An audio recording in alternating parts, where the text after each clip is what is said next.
बिहार के किशनगंज जिले से बड़ी खबर सामने आ रही है, जहां किशनगंज नगर परिषद अध्यक्ष इंद्रदेव पासवान पर टाउन थाना में निर्वाचन आयोग के निर्देश पर एसडीएम लतीफुर रहमान अंसारी ने प्राथमिकी दर्ज करवाई है। आरोप है कि उन्होंने नामांकन पत्र में एक फौजीदारी मुकदमे की जानकारी छपाई।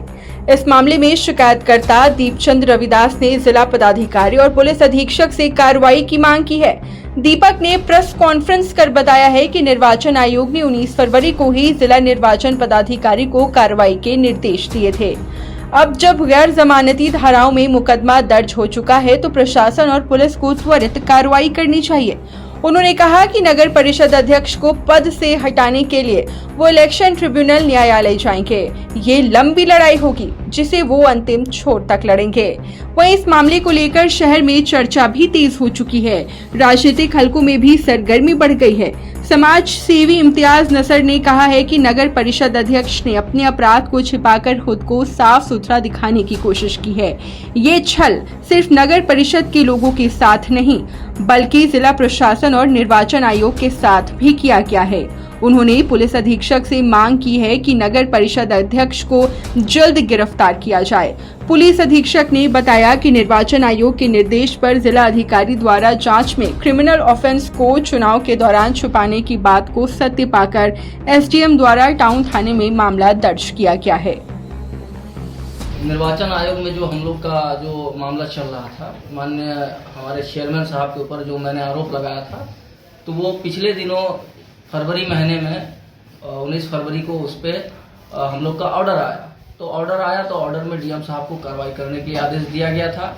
जिला पदाधिकारी होने के नाते और जिला निर्वाचन पदाधिकारी होने के नाते उनको ये ऑर्डर दिया गया था।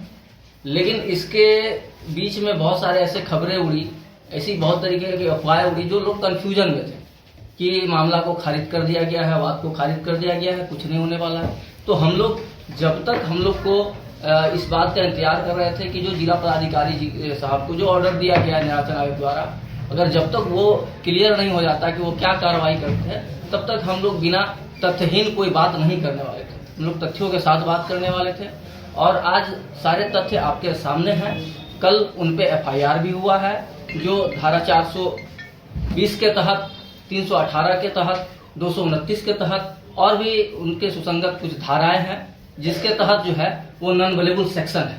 और मैं बहुत बहुत आभारी हूँ माननीय जिला पदाधिकारी साहब का, माननीय हमारे जिला के निर्वाचन पदाधिकारी साहब का, एसडीएम साहब का, और गुजारिश भी है माननीय हमारे एसपी साहब से कि जब इन पे एफआईआर किया गया है जो नॉन अवेलेबल सेक्शन है, तो इस सेक्शन के तहत उनको जल्द से जल्द अरेस्ट किया जाए, इसकी हमारी मांग है।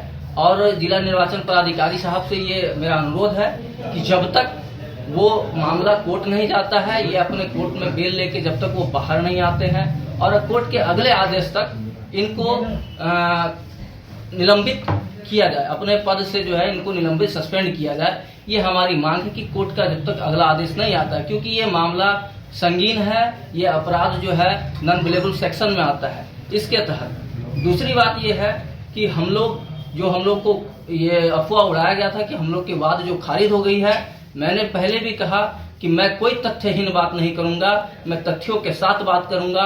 और तथ्य यह कहता है कि सुप्रीम कोर्ट का इस ऑर्डर में लिखा हुआ है, सुप्रीम कोर्ट का जजमेंट है कृष्ण मूर्ति बनाम सुनील कुमार के साथ में, तो स्पष्ट रूप से ऑर्डर में लिखा हुआ है कि इसके आधार पर निर्वाचन जो हुआ है इस पद मुक्त नहीं, बल्कि इनको निर्वाचन को शून्य घोषित कर दिया जाए, यानी अमान्य घोषित कर दिया जाए। तो अमान्य घोषित करने मतलब कि ये हमारा तो जहां तक मानना है, आगे बाकी हम लोग सलाहकार की अपना सहायता लेंगे, जो भी जैसा है लीगल एडवाइजर की, तो उनके निर्वाचन को पूरा शून्य, उनके कार्यकाल को शून्य घोषित, अमान्य घोषित करने की बात सुप्रीम कोर्ट का ये है, ऑर्डर है। लेकिन इसका पावर जो है ये इलेक्शन कमीशन ये कह के हमारी बात को स्वीकार नहीं किया था, क्योंकि इसका सेक्शन का पावर उसके पास नहीं है। ये सेक्शन के पावर जो है, जो representation of the people act 1951 की धारा 100 सहपाठी धारा 123(2) के तहत आपराधिक स्मृति को छुपाने को माननीय उच्चतम न्यायालय द्वारा उप निर्णय के तहत निर्वाचन को रद्द किए जाने का कारण माना है, परंतु इसकी शक्ति election tribunal under section 101B of the 1951 act को प्रदान की गई है। ये कहकर उन्होंने हमारी बात को स्वीकार नहीं किया था। तो आप समझ सकते हैं कि यह इलेक्शन ट्रिब्यूनल का अब ये मामला है, जो हम इलेक्शन ट्रिब्यूनल जाने वाले हैं। इलेक्शन ट्रिब्यूनल में अपनी बात को रखेंगे। उसके साथ साथ राज्य निर्वाचन आयोग ये भी कहा है कि उससे मिलता जुलता धारा, क्योंकि आईपीसी की धारा जो भारतीय न्याय संहिता की धारा है वो अलग होती है और नगर पालिका एक्ट वो अलग होती है, लेकिन दोनों धारा को मिला जुला के काम किया जाता है। तो इसके जो है इससे मिलता जुलता धारा, जिसको समरूप प्रावधान जो है कहा जा सकता है, समरूप प्रावधान की धारा, इसके तहत जो है उन्होंने बताया कि नगर पालिका एक्ट में 469, 481 और 476 का मामला बनता है। लेकिन 476 जो मामला है ये न्यायालय में निहित है, यानी न्यायालय में इसका विचार हो सकता है। और 476 धारा आप जानकारी निकाल के देख ले। 476 धारा ये कहता है कि ऐसे मामलों में जब इस तरीका का, तो उस जो नगर पालिका या नगर निगम जिस क्षेत्र के अंतर्गत आता है उस क्षेत्र के उप न्यायाधीश के यहाँ पे उसके समक्ष इस मामला को, जो चुनाव याचिका को रखा जाए और वो इस निर्वाचन को शून्य घोषित करेंगे। ये हम लोग का मामला था और ये स्पष्टीकरण मैंने आपको तथ्यों के साथ मैंने बता दिया। कोई तथ्यहीन मामला नहीं है।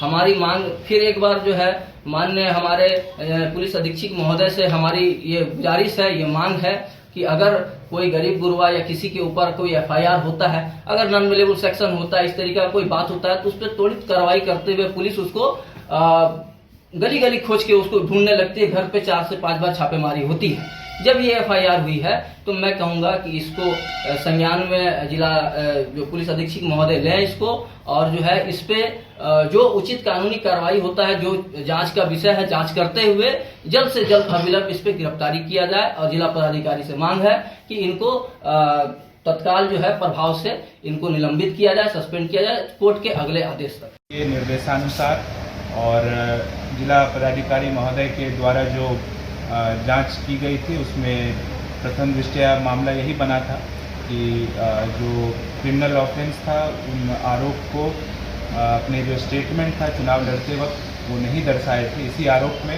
राज्य निर्वाचन आयोग के निर्देशानुसार टाउन थाना में एसडीएम किशनगंज के द्वारा प्राथमिकी दर्ज कराए गए। देखिए, रमज़ान का महीना चल रहा है और शहर का हालत आप लोग देख रहे हैं। हम शुरुआत इसलिए रमज़ान के महीने से कर रहे हैं और नगर के हालात से कर रहे हैं कि जिस तरीके से माए पाक का रमज़ान महीना है, लेकिन कहीं पर आप साफ़ सफाई नज़र नहीं आए, ट्रैफिक का कोई कंट्रोल नहीं है। इस तरीके से आपराधिक लोग अगर चेयर में बैठ के रहेंगे तो नगर के अवामों के साथ जिस तरीके से धोखेबाजी किया है, और सिर्फ नगर के अवामों के साथ नहीं बल्कि सारे पदाधिकारी प्रशासनों के साथ ये धोखाबाजी छल किया है। तो ऐसे छल किए हुए लोग चेयर में बैठे हुए हैं। तो मैं कहना चाहूंगा पुलिस अध्यक्ष महोदय से जो धाराएं लगे इनके ऊपर 2 नॉन अवेलेबल धारा है और इसका अविलंब जो है अरेस्ट करके इसे कानूनी कार्रवाई देनी चाहिए। कि अपना अपराध को छुपा करके खुद साफ सुथरा छवि बताने वाले लोग जो आज चेयर में बैठे हुए हैं, उसका कारण यह है कि आज लोग जो है उन्हें चेयर में बैठाने का काम किया, लेकिन वो आज लोगों के साथ, नगर परिषद के अवामों के साथ जो छल करने का काम किया है। निर्वाचन आयोग के आदेश पर डीएम साहब ने जो कार्रवाई एसडीएम साहब के माध्यम से जो हुआ है, आप देख रहे हैं कि कुछ लोग पिछले 19 फरवरी को जो हमारे ऑर्डर आए थे उसमें कुछ लोग केक और फटाखा फोड़ने का काम कर रहे थे। हम बोले थे थोड़ा पढ़े लिखे अगर लोग हैं तो थोड़ा जानकारी का अभाव लीजिए। अगर जानकारी का आपका अभाव कम है तो थोड़ा स्टडी कीजिए, ताकि लोगों को गुमराह करने से और गलत मैसेज फैलाने से नहीं होता। हम लोग इंतजार इसलिए कर रहे थे कि जिला पदाधिकारी महोदय पे जब कुछ सौंपा गया था तो हम लोग उस चीज का इंतजार कर रहे थे। आज रिजल्ट ये है कि कल उसके ऊपर एफआईआर हुआ और हम चाहेंगे पुलिस अध्यक्ष महोदय से रिक्वेस्ट करेंगे कि जल्द से जल्द उसे अरेस्ट किया जाए और जो भी उचित कानूनी कार्रवाई है वो करे। और हम लोग इलेक्शन ट्रिब्यूनल में जो है जो मामला है उसमें जाकर के पद मुक्त करने का काम हम लोग आगे काम जारी रखें।